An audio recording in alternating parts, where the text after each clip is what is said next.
Vamos lá. Ô, Monique, se tu não fizesse os intervalos, não era melhor? Mas... A minha mãe fala. Como dizem, vó é mãe duas vezes, né? Nós vamos dar continuidade.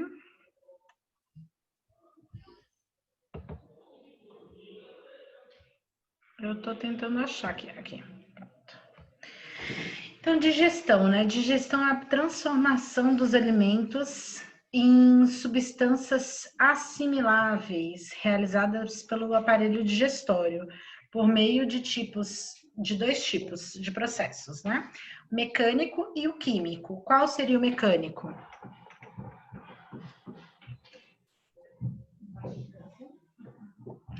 Mastigação. Mastigação. E o químico? É a transformação em fase. Intestino, estômago. Digestório? O químico é qual? O químico são a saliva, o suco pancreático, o suco gástrico, né? E a bilirrubina.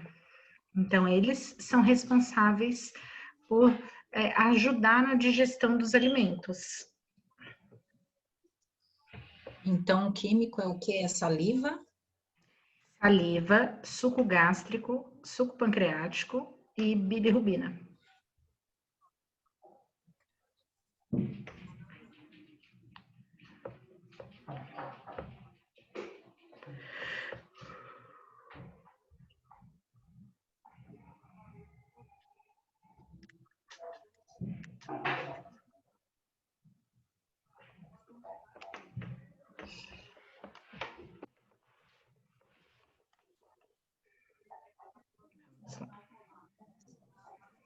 Alimentação, né? Por que nós devemos ter uma alimentação saudável?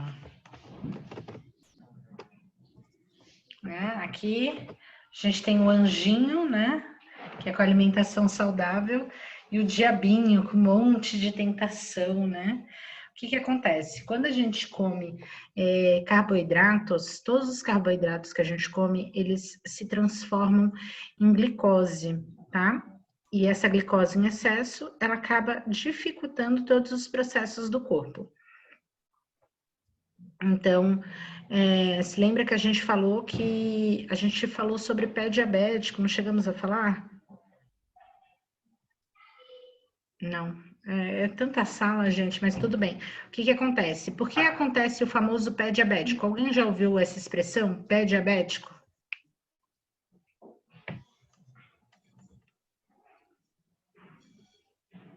Sim. Peraí, rapidinho. Tá. Tava com medo de não estar gravando. Todo mundo já ouviu essa expressão pé diabético, né? O que acontece? O pé diabético é a famosa neuropatia diabética. É comum em diabéticos onde a glicose não consegue ser controlada. Porque o que acontece? O que carrega a glicose? Quem carrega a glicose para o corpo?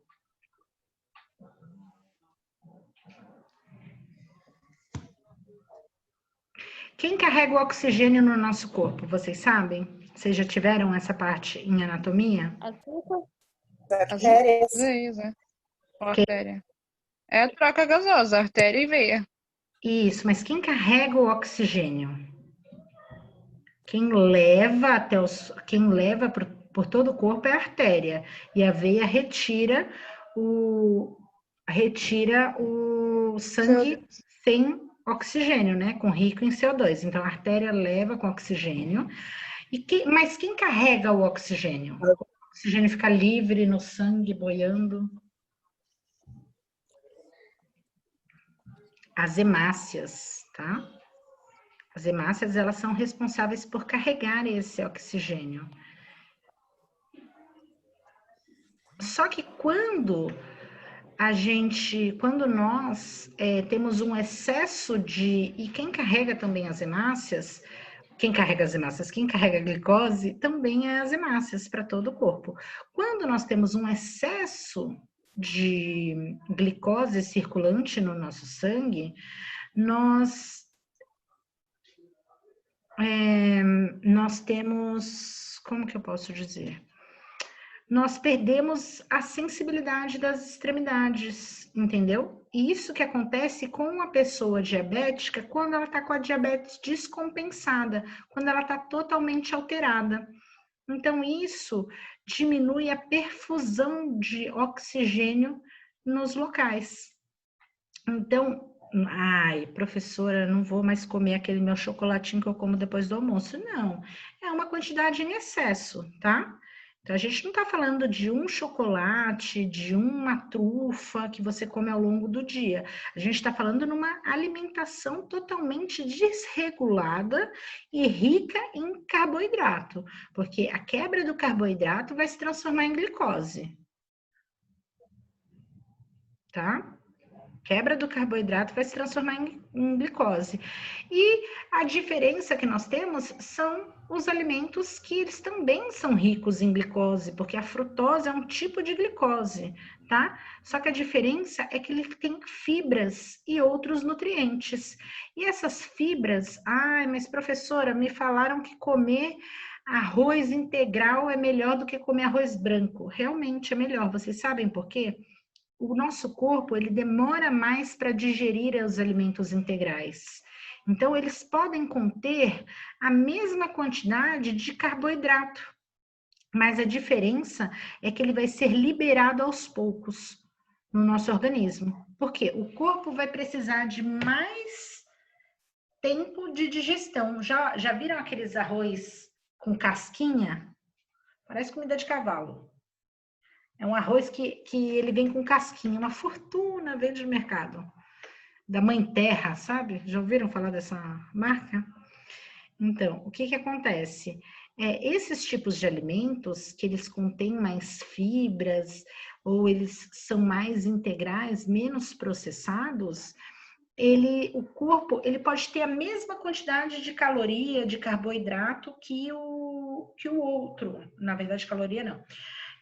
Ele pode ter a mesma quantidade de carboidratos que o outro, mas a diferença é que ele vai demorar para ser digerido pelo organismo e com isso vai proporcionar ao invés de dar um pico de glicose, essa glicose ela vai ser constante em baixa intensidade.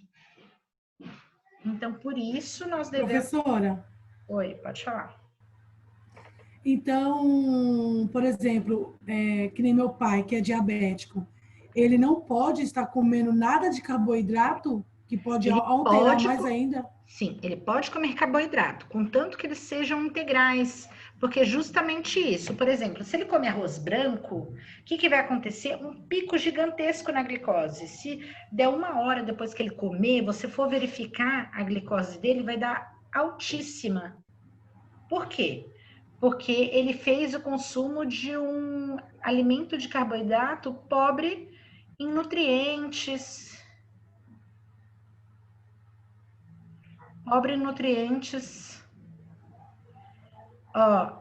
Rapidinho, deixa eu só falar. A Luana acabou de entrar ontem, né, nas aulas. Luana, sem problema nenhum, se você tiver alguma dúvida, pode perguntar, não precisa ter vergonha, tá?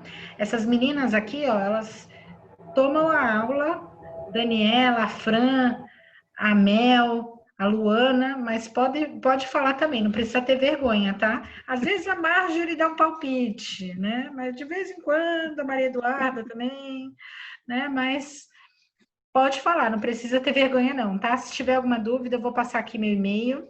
Se tiver alguma dúvida, pode me mandar. E depois pede para as meninas te adicionarem, né? Ou adiciona as meninas, porque elas acham que tem um grupo, né, da sala, não sei como que funciona. Tá e os slides eu mando por e-mail, você pode me pedir os slides que eu mando, mas todas as aulas estão lá no link, né? Estão lá no link. Tenho, professora. Me chama a Luana. Chama a Luana. A Luana tem que chamar a Luana. Tá? Então, chama as meninas depois que elas explicam direitinho, tá? Tá bom, então. Obrigada. E se tiver dúvida, pode perguntar, porque o negócio nessa aula é não sair com dúvida. As meninas entram em cada assunto, a gente sai de saúde do adulto e do idoso, vai para materno, vai para pediatria, volta para o idoso, mas o importante é vocês não terem dúvidas, entendeu? Vocês terem todas as suas dúvidas sanadas. Então, voltando lá, que a Maria estava falando, o pai dela é diabético, então ele não pode fazer o consumo de carboidrato simples, que seria o arroz branco, que seria o pão, macarrão. Então ele tem que fazer o consumo de carboidratos complexos, né? Então ele tem que fazer o consumo de carboidratos que tenham muitas fibras, que sejam integrais. Por quê? Esse integral ele vai demorar para ser absorvido pelo organismo, fazendo com que a liberação de glicose nessa absorção seja lenta e constante. Então, ele não vai ter um pico gigante e depois vai cair. Você entendeu? Conseguiram entender? Professora, Pode falar. não, eu não consegui não, mas eu vou perguntar para a senhora. No caso, ela pode estar substituindo um arroz pelo quê? Por um arroz integral. Mas dizem que o arroz integral é a mesma coisa do arroz, ou isso é mito? Ele tem a mesma caloria, ele tem a mesma quantidade de carboidrato. A diferença é isso. Ele vai demorar mais tempo para ser absorvido pelo corpo. Ele vai demorar mais para fazer a digestão também, ou não? Exatamente, ele vai demorar para fazer a digestão. Então, não vai haver aquele pico de glicose gigantesco. Então, vai haver uma quantidade de glicose e essa glicose vai continuar por um longo período. Professora, Além de proporcionar saciedade. professora, por se tratar o arroz por ser um carboidrato, ele não pode ser substituído também por batata doce. Então, a batata, ela é pobre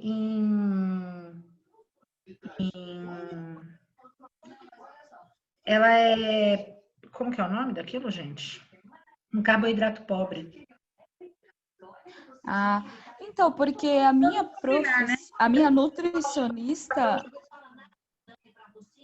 porque a nutricionista falou que eu posso, tipo, em vez de não comer arroz todos os dias, porém que eu posso comer a batata. Mas sim, você pode substituir, né? O problema é que a gente come arroz e batata. De preferência. Eu só como batata. Então, mas a gente pode fazer a substituição. Ela é melhor do que o arroz, né? Mas é difícil a gente conseguir falar para um brasileiro ficar sem comer arroz e feijão.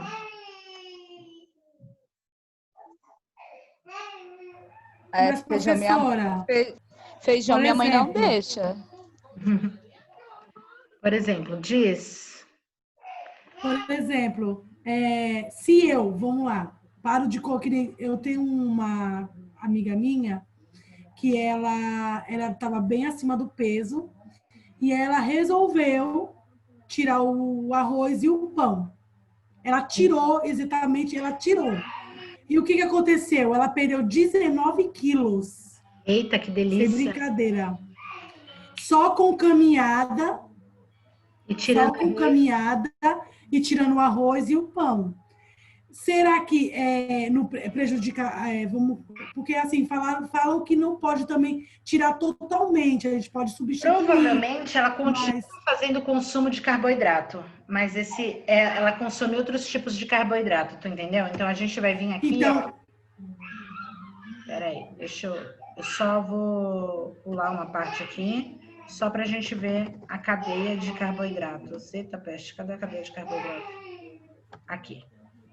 Então, olha como que tem que ser a nossa cadeia.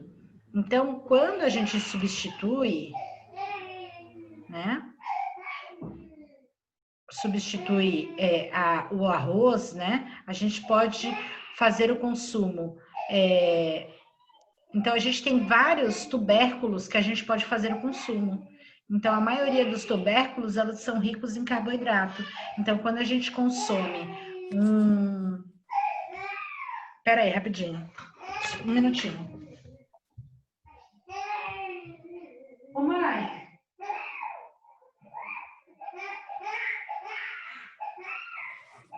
Sei o que eu fiz.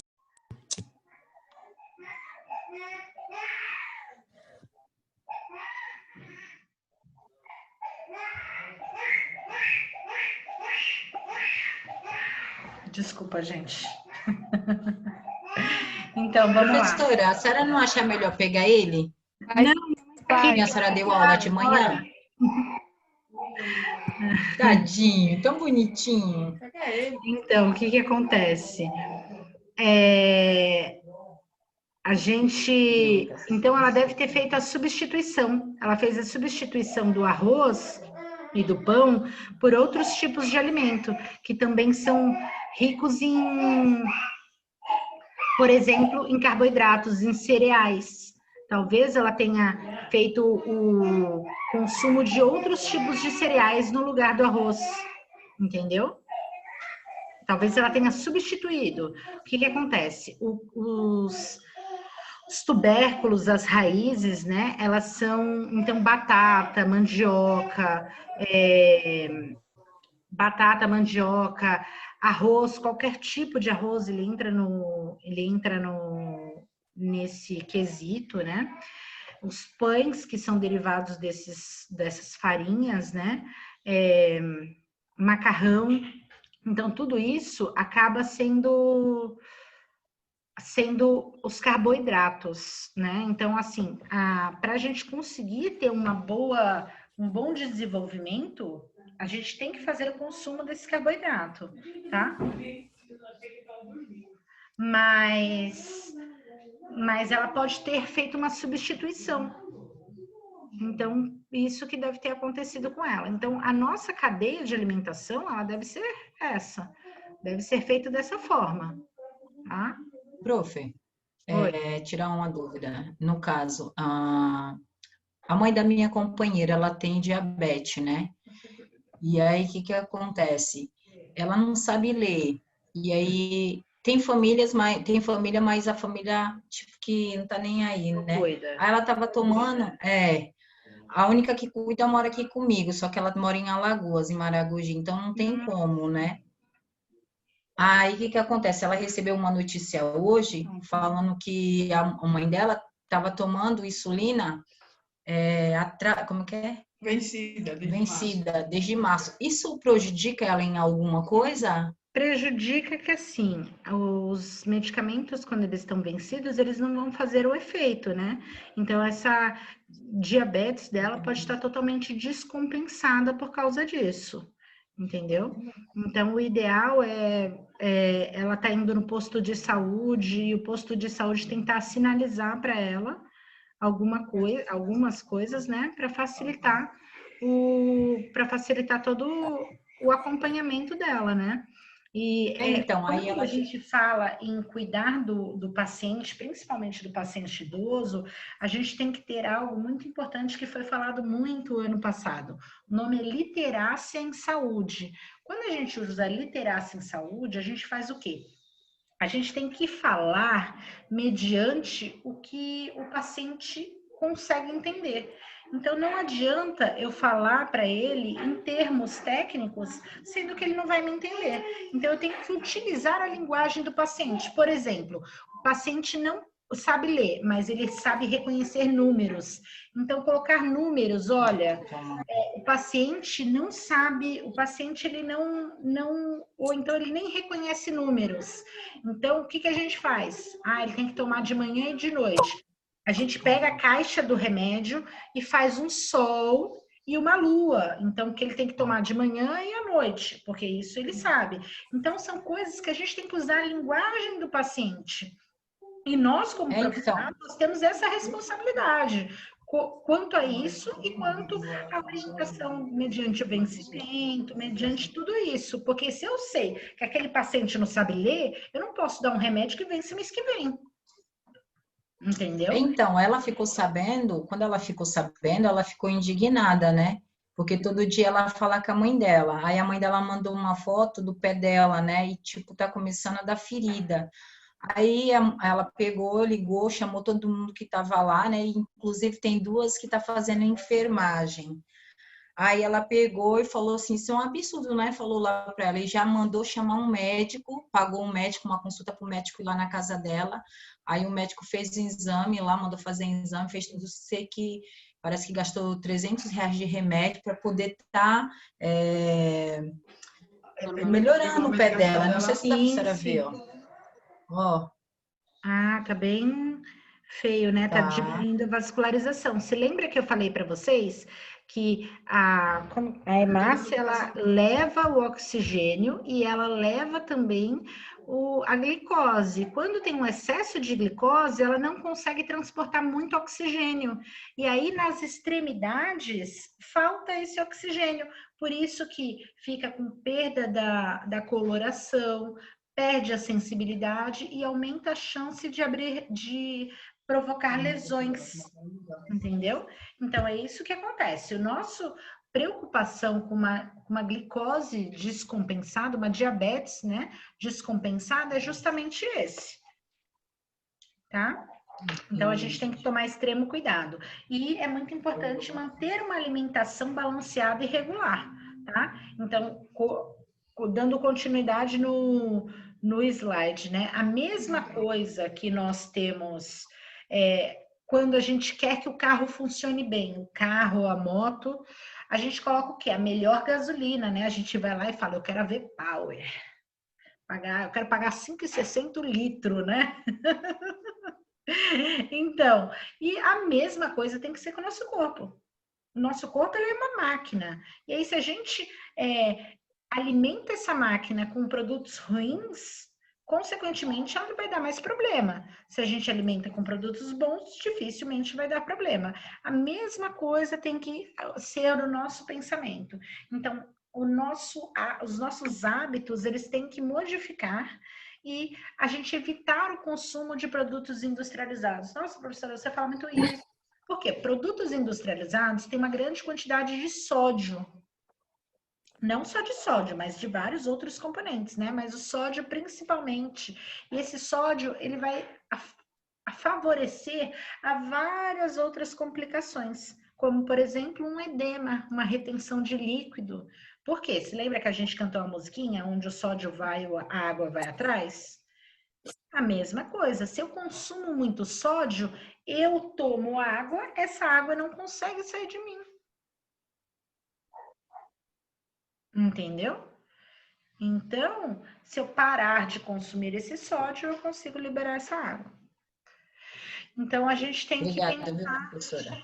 A gente tem que pensar sempre nesse fator, né? Nesse aspecto.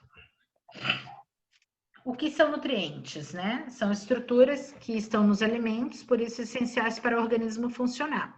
São aqueles que fornecem energia para a gente aguentar o pique do dia a dia. Então, por exemplo, uma pessoa que esquece das coisas. Vocês sabem o que pode ser? Falta de vitamina B12, por exemplo. Uma pessoa, às vezes, a gente até denomina, né? Fala, nossa, fulano é esquecido, deve ter algum problema. Mas a gente não pensa que o problema dele pode ser alimentação. Então, quando a gente tem... Viu, Mel? Tá escutando? Então, quando a gente tem uma alimentação adequada, todo o nosso corpo funciona de forma adequada. Então, às vezes, só mudanças de hábitos pode fazer com que o nosso corpo funcione de uma forma adequada e a gente tenha pique, energia para conseguir passar o dia. Por exemplo, uma pessoa que está sem ânimo, cansado, não tem ânimo para nada, quer passar o dia deitado, pode ser o quê? Baixa de vitamina D. E como que a gente pode consumir a vitamina D, mas também nós podemos absorver ela pelo sol, né? A absorção dela é melhor feita quando a gente toma sol, tá? Então, tudo isso a gente consegue controlar apenas com uma alimentação e uma vida mais saudável, tá? Então, quando a gente fala... Pode falar. Mas para a gente ter uma alimentação regrada, a gente tem que estar passando no especialista para poder estar mudando a alimentação, ou a gente tem que fazer nós mesmos? A gente pode fazer nós mesmos, sempre seguindo uma cadeia, né, de alimentos, que a gente vai falar mais um pouquinho sobre ela, Mas o que acontece? Quando a gente vai num nutricionista, por exemplo, a gente deve ir num de qualidade. Eu, quando estava grávida, eu cheguei aos 100 quilos, né? E mulheres gestantes acima de 100 quilos não devem engordar. Por quê? Ela já é gorda o suficiente. Não. Porque o aumento do peso na gestação, para mulheres acima de 100 quilos, pode causar diabetes gestacional e pressão alta, podendo levar a complicações tanto para ela quanto para o feto. E aí, se eu engordo mais, então eu coloco a vida em risco, né? Então, o que eu fiz? Eu preferi ir numa nutricionista, né, para evitar complicações. Quando eu cheguei próximo a esse peso, eu fui para evitar complicações na minha gestação. Sabe o que ela fez? Ela entrou na internet, dieta para gestante, imprimiu e me deu. Isso eu fazia na minha casa, amor. Não preciso ir até marcar, esperar 15 dias, perder dia de trabalho, tempo, difícil estacionar, pagar estacionamento para ela imprimir da internet, né? Então, o que acontece? Quando a gente vai procurar um médico quanto a isso, né, um profissional, a gente deve procurar um que realmente faça o que é proposto, né? Se você for e falar assim, a maioria dos nutricionistas, eu não vou generalizar, né? Mas alguns nutricionistas, se você for e falar assim, eu tenho uma alimentação boa, eu quero modificar para aumentar a quantidade de nutrientes, ele vai falar, o que você come? Se você falar uma gama de alimentos, ele vai falar, já tá bom. Você pode acrescentar isso, tirar aquilo, entendeu? Então, assim, existem profissionais especializados em dieta de paciente acamado, em dieta de... É que, às vezes, a gente vai num nutricionista generalista e ele vai passar essas dietas, ou ele vai passar dietas mirabolantes, né, que a gente não consegue manter ela, porque com o que você faz compra para o mês, ele manda você fazer compra para uma semana, né? Com o dinheiro. Né? Manda você comer castanhas portuguesas, que é R$200 o quilo, R$300 o quilo. Esse fitness é caro, viu? Então, Não é mas não, não é tudo muito não. caro. Professora, Não uma vez eu fui é. no endócrino, aí ele falou que quando eu estivesse com muita fome, eu deveria comer uma castanha. Eu virei pra ele e falei, doutor, uma castanha não tampa o buraco nem do meu dente. Imagina no meu estômago, como é que eu vou comer uma castanha quando eu tiver com fome? Então, só que assim, a castanha, ela tem a quantidade de gorduras e carboidratos necessárias para suprir uma fome fora de hora, vamos dizer assim. Mas você pode substituir por outras coisas. E fora, a castanha é muito cara. Mas a gente tem vários tipos de nozes e castanhas que ela pode ser substituída. Por exemplo, o amendoim é extremamente barato e também é uma castanha, né? Nós temos também o coco, que ele não é tão barato, mas ele é grande, né? Dura a semana toda. Que a gente pode cortar em pedacinhos e fazer o consumo, porque ele também é nosso, entendeu? Então, quando a gente Professora, Oi. a minha Nutri falou que quando eu tivesse vontade de comer doce, que eu comesse um pedaço de coco. Então, E aí já ia me ajudar a Coco é doce? satisfazer. coco é Coco doce. é doce. Nossa, Sim. Maria. Doce pra mim é chocolate, Mas se for pensar Formas. desse jeito, tem que colocar uma colher de açúcar. Ai, Mas existem outras formas, como, por exemplo, você pode comer chocolate, compra cacau 70%, que é mais barato que esses Toddy, esses Nescau, que é rico em açúcar. Amassa uma banana, coloca uma colher de cacau, uma colher de leite em pó. Você vai ter nutrientes, o doce e vai saciar a sua vontade de comer doce. Então, o que acontece? Eu acabei fazendo minha própria alimentação durante a gestação. Eu fui uma pessoa que eu não quis fazer o consumo de vitaminas, que é comum na gestação. Então, eu preferi gastar o dinheiro, porque eu não sei se alguém aqui já ficou grávida, mas as vitaminas que eles passam é absurdo. É tipo R$180 e dura um mês. Eu falei, Professora, eu prefiro gastar isso em mercado. Então, eu fiz compra de vários alimentos, né, próprios que supriam a quantidade de ácido fólico, de zinco, de todas as vitaminas e fiz uma alimentação mais balanceada, evitando que eu tivesse problema durante a gestação. professora, Oi. na minha gestação, eu trabalhava para umas meninas que faziam medicina na Unimes. E eu conheci o pai dela, de uma delas, que era cardiologista infantil. Ele é, na verdade, cardiologista infantil. Ele falou assim para mim, quando eu descobri que a minha gestação já estava de 3 meses, ele falou assim, Marjorie, toma o ácido fólico até os 5 meses, que eram mais 2 meses, né? Que eu teria que tomar. E não toma mais nada. Passou os 5 meses, não continua tomando. Toma o suco de uva integral. O restante da sua gestação inteira. Pelo menos uma garrafa por semana. E, Então, tipo, pode falar. eu creio que isso ajudou muito.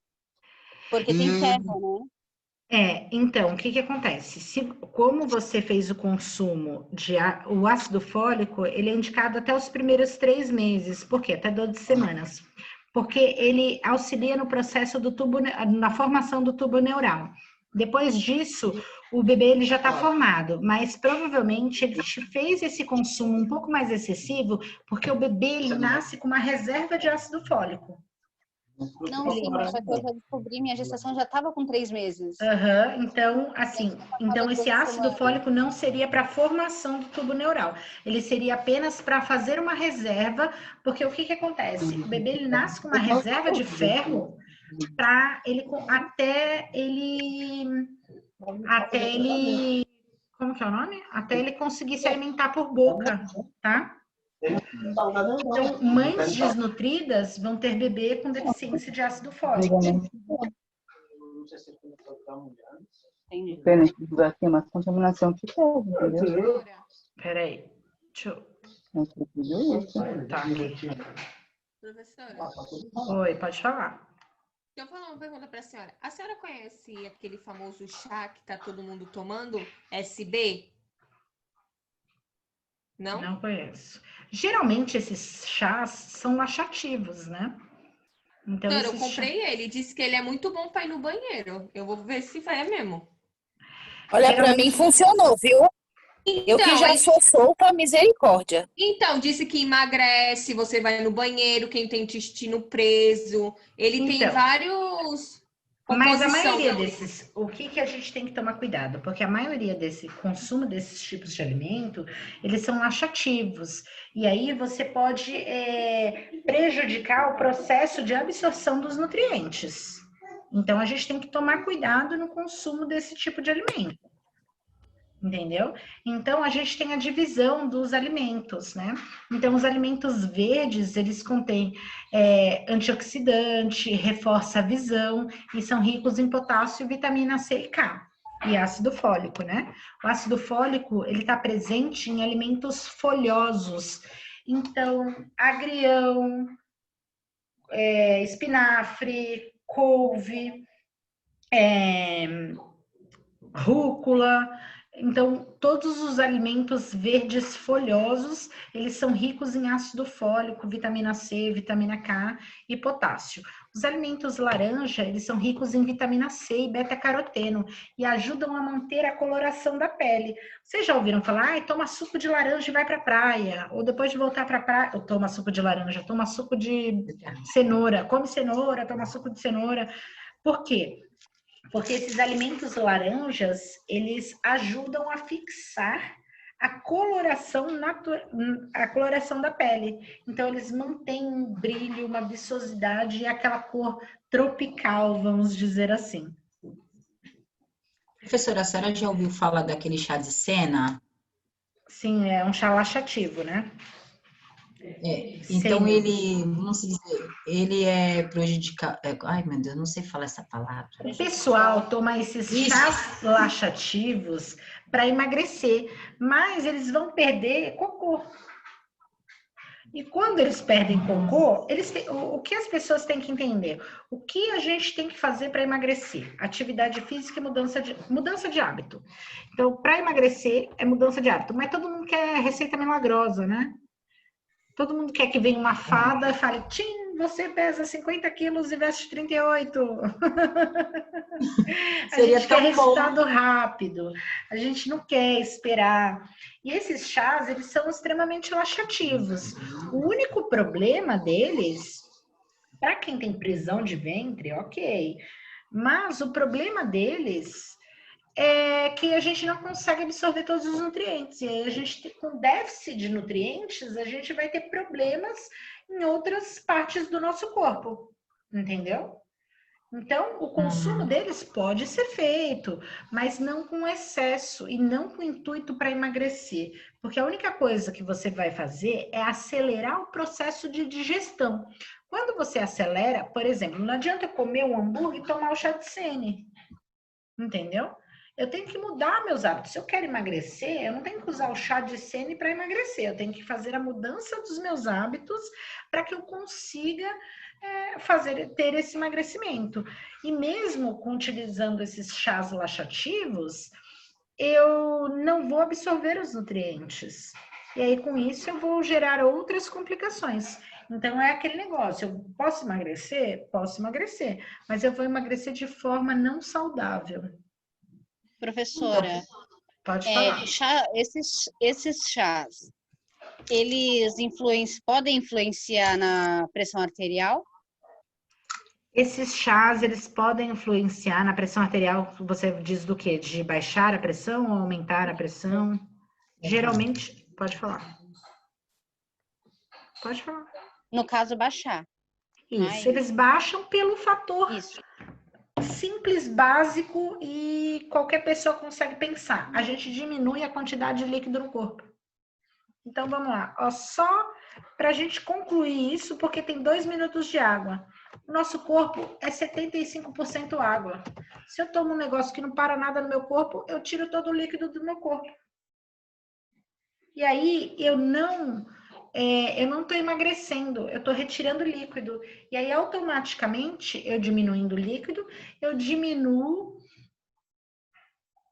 a quantidade de sangue. Entendeu? Então, por isso que a pressão baixou.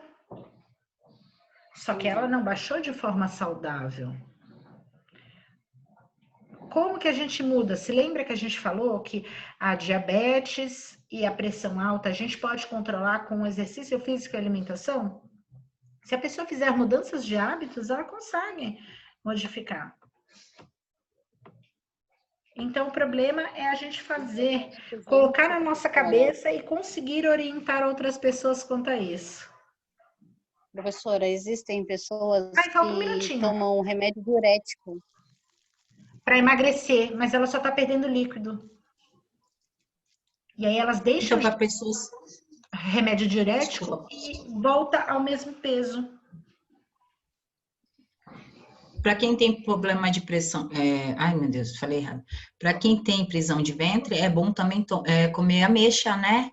Sim, alimentos ricos em fibras. E aí a gente vai falar na quarta-feira na próxima aula, porque só tem 1 minutinho, gente. Só dá tempo de eu me despedir. Vocês fazem muitas perguntas. Que bom. Tchau. Professora, uma boa noite. Dá um beijo no bebê. Pode deixar, dou sim. Tchau, até mais. Tchau, tchau.